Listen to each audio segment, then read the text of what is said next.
your boy Waffles. I'm Chicken. And this is Can We Talk About It? And today we're doing a very special Halloween episode. We're gonna give a countdown of the top 7 scariest New Yorkers and let you guys know how we rank them on a scale of 1 to 10. 10 being the scariest, and 1 being like, not. Yes, yeah. So scariest New Yorkers outside of Margaret without coffee. And we'll give it to you in just a second. First up, let's talk about Iron Mike Tyson. Oh, God. We basically asked people on Instagram, and these were just some of the suggestions we got. And I initially understood, of course, why someone would pick Mike Tyson. Scary man, off appearance alone. Right.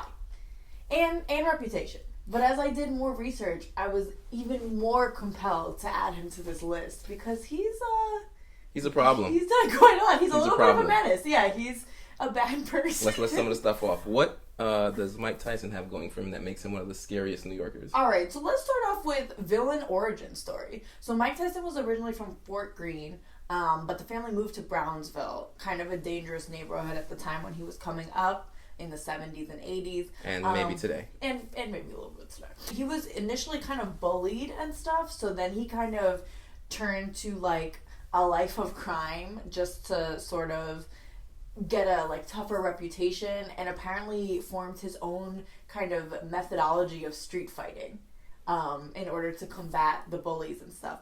And then eventually when he found success as a boxer, he continued to go back to Brownsville to rob people. We also found through research that he had been convicted of a rape charge, and he went to prison for, I think it was just 3 years. Just 3? Just 3, Just a measly 3, no way. Just a felony. Yeah. I don't know if it was before or after, but he was charged with domestic violence, which he admitted to, not at all alleged domestic violence against his ex-wife, Robin Givens, accused her of having an affair with Brad Pitt. It's just a fun fact. For someone like Mike Tyson to be involved in a domestic violence situation, that charge should be attempted murder, because those hands are weapons. You know what I'm saying? Yes. Like, literally, he should probably still registered be in prison. Weapons. Yes. But instead he's out, breeding doves or whatever the fuck. You ever seen that commercial? Like, he had like some show on Animal Planet where he was like a pigeon whisperer or something. That's also scary to me, because what? I remember him holding the 2 birds and going, now Kip. But just for my safety reasons, Mike Tyson, all around great person, love him. Big fan, love everything you do, would never criticize anything that you would ever do, ever. So he also once assaulted his former promoter, Don King. Probably deserved it. Choked him from behind in a car and then kicked him in the head during a cocaine-fueled fit of rage. It's the unpredictability for me, because also more recently he has like a podcast or something, or like some kind of a show. He had Boozy Badass on, and he kind of took him to task about his like homophobic comments that he's made before and his mistreatment of the LGBTQ community. Not the ally that community probably expected or deserves, because they deserve better, but but there he is. And that, to me, I just am like, that just speaks on his change and ability to change. Everything you do is great, Mike Tyson. Don't hurt me. So he's on our list. No, he's on Margaret's list. I had nothing to do with this list. I think you're, like I said, all around mensch.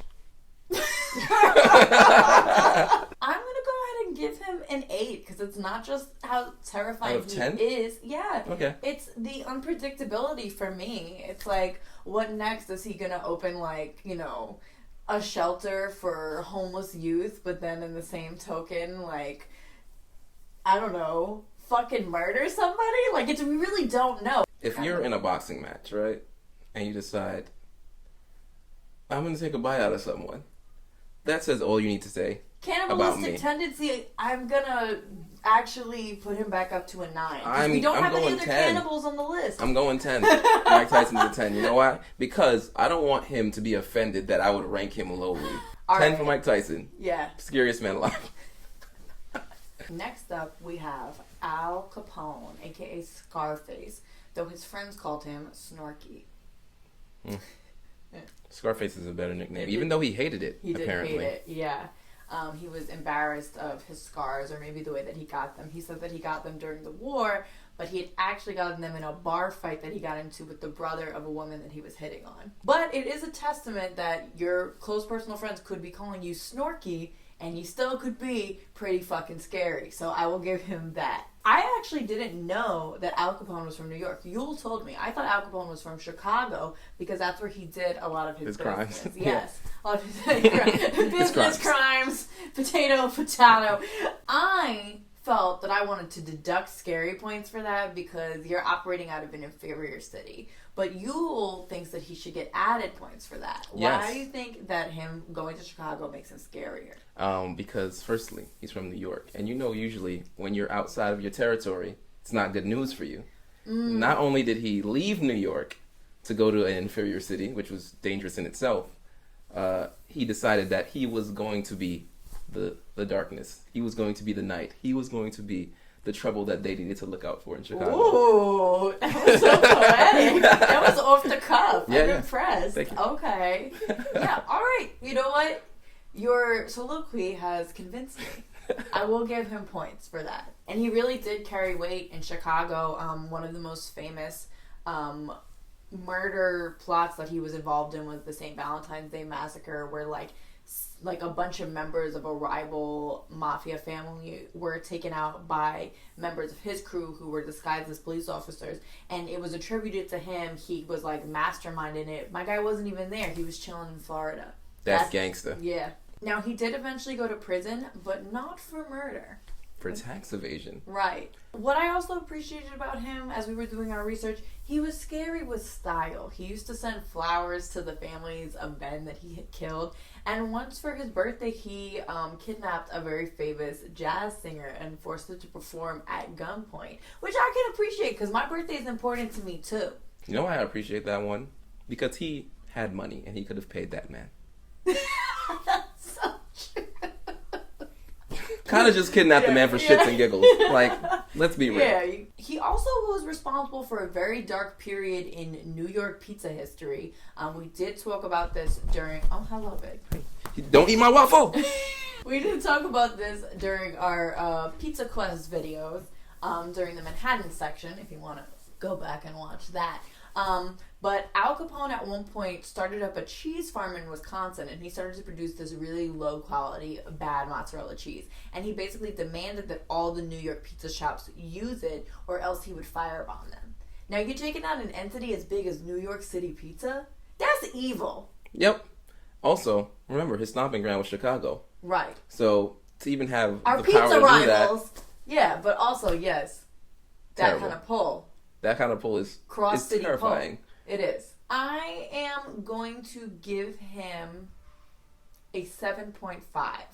I am going to give him an 8.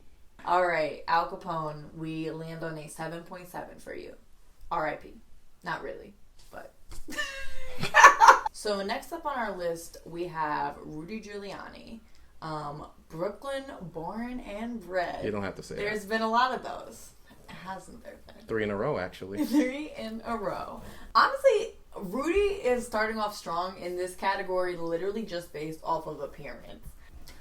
He has the money, so that's why I don't understand what's going on. He has like the veneers up top and then absolutely nothing down below. You got the coffee except joints. for rot. Yes. Yeah. Very unclear how that happened to a man who probably has access to the best dental care in the world. You know what they say. God don't like ugly. And you get uglier the more God don't like you. This is probably how he ended up this way. I don't think money can fix whatever's going on there. He has that problem with the hair dye running too. I'm like, yeah, I remember that. Bro, like literally going to a salon in Queens and paying like $40, you could probably get a better dye job than whatever the fuck was going on with his head. Those of you who didn't watch the second Borat, which is where he made an appearance. Actually, if you Google Rudy Giuliani, there is an IMDb like list of movies that he's appeared in, and I think most of them voluntarily. And then there's Borat 2, which if you guys don't know the premise of Borat, it's that like he films people without them realizing like what's going on exactly. He's posing as like a news reporter. So in this scene from Borat 2, it's like his daughter is filming with Giuliani, and he's kind of like hitting on her. Yep. He's being a gross old man. Yeah. I feel like Giuliani is the source of COVID. I feel like that's where it came from. He is patient zero. Mr. Wuhan Bat himself. Yes. What do we got on him? Why is this one of the scariest New Yorkers? Well, since we're already in the realm of, him being kind of like sexually gross, he was married for 14 years to his second cousin. He didn't know. I guess it happens. Also, his policies in the 90s, which at the time certain communities really praised, were responsible for mass incarceration in Black and brown communities. He was very much not sympathetic to issues of police violence. There was actually one story of a security guard named Patrick Dormesand who attacked a pair of undercover cops who were trying to get him to buy crack. So he kind of was like, no, don't be selling me crack. They were trying to entrap him. He didn't know that. He just literally didn't want to be sold crack, and they killed him. And in response, Rudy defended the cops. He illegally unsealed Dormesand's minor juvenile delinquency record from years before and explained that he was trying to show that the dead man was no altar boy. But in fact, he was. And he had been an altar boy at the same Catholic school that Giuliani himself went to. Just kind of trash. He also has kind of selective memory. He famously said that there were no cases of terrorist attacks under the Bush administration, and that we didn't see any examples of that in America at all until the Obama administration. Until the black guy got there. Very strange, coming from the man who was, the world's mayor during Captain 9/11. 9/11. Emerging out of the dust. I guess he forgot. Also, he criticized Beyonce. You have to be a very joyless person to come after Beyonce. That one does it for me. That one really takes the cake. I know mass incarceration, stop and frisk, all the stuff that he's done. Pretty much being Beyonce? That's where I draw the line. Despite all that and him being generally just a really shitty person, I can't rank him that high because I feel like there has to be a certain level of respect for the evil that the person does. And it's just he's going out real sad at this point. I never had a good opinion of Rudy Giuliani, but Same. A lot of people used to. And I would say that even he has managed to kind of spurn his supporters. He's no Teflon Don, as we call Trump. I feel like Rudy Giuliani, out of this list so far, is the most likely to jump scare you if you turned around and he was behind you. He does look very much like he is in a haunted house. Physically, I give him a 10. Physically, I give him 10. Yeah. But in the full ranking, I'll go with a 6. I was going to go with a 5. Okay. Here we go. Yeah, those policies are heartbreaking. He just is not I feel like he's so fragile right now. You could blow on him and he'd fall over, so, Please don't blow him. That's how you spread COVID. Don't do that. All right, so we land on a 5.5 for Rudy Giuliani. So next up on our list, we have David Berkowitz, a.k.a. Son of Sam, a.k.a. one of New York's most famous serial killers. And I think to be a serial killer in New York, you really got to be good at the game. One minute you're trying to quietly murder someone in your apartment. Next thing you know, gentrifiers next door hitting you with a noise complaint. 311's on the way. You know what I'm saying? It's tough out here. A.k.a. more murders. Yeah. That's why you gotta give Son of Sam his props. He was pretty successful. He evaded cops for a very long time, and the crazy thing was, I don't even think he was trying to evade them. He was leaving clues. He was leaving them notes behind at the crime scene. The notes were pretty cool. He signed one of them, "Yours in murder, Mr. Monster." Pretty spooky season-esque, if you ask me. Mr. Monster's kind of cool. His murder spree officially started in July of 1976, ruining the summer. But even before that murder spree, he stabbed 2 girls in Co-op City in the Bronx on Christmas Eve of 1975. He just ruining the good days, Christmas facts. Eve, the summer. Yeah, he was Jewish, so maybe he just. Oh, also he was from Brooklyn. Actually, he left a letter for the cops where he said girls from Queens are the prettiest. And when he's right, so you value the opinions of people from Brooklyn now? Interesting. I like that. I love how that was what you went with and not me valuing the opinion of a serial killer. So he killed half a dozen people and he wounded 7 more. He was also found to be responsible for 1,400 arsons. Why is he not famous for the arsons? I know, he seemed like a more successful arsonist than 1,400 arsonists versus 6 murders. And it was like something like during the time period that he did it, they found like it would have had to be something like he was setting a fire a week. And so he was eventually sentenced to 25 years to life in prison 6 times. Yeah, 6 consecutive sentences. He's now a born-again evangelical. Yes. So, there's that. And you believe it? No. Do you? I mean, people change, but no, absolutely not. The first thing he said when the cops found him was, "Well, you got me. How come it took you so long?" That's gangster. What are you giving him? Oh, ranking? Yeah. I feel like I can't rank him high. Though he was a serial killer and notorious for it, I feel like the other people we've named, 2 out of the 3 of them have killed more people than him. Al Capone. Yes. Giuliani. Yes. Policies. You're not wrong. You're not wrong. But he's scary. He's scarier than both of them. We're talking about scary. Evil, bad person. I mean, he's also that. But he's also scary. Worse than Capone. I don't know, because, like... You called Queens girls pretty. Don't try to sell me on the set of Sam. He right, though. But... I know I'm going to give him a 10, because he's a serial killer, so I can't really be swayed by, anything else that you're saying. I'm on the other side of the fence with this. I'm going to give him like a 6. What? Yeah. Killed 6 people. Okay. Happens. Please weigh in the comments, because... Yeah, what y'all giving Son of Sam? Because I'm worried about Brooklyn. That's my takeaway from all this. I am worried about Brooklyn. Where's Queens at? Y'all ain't show up?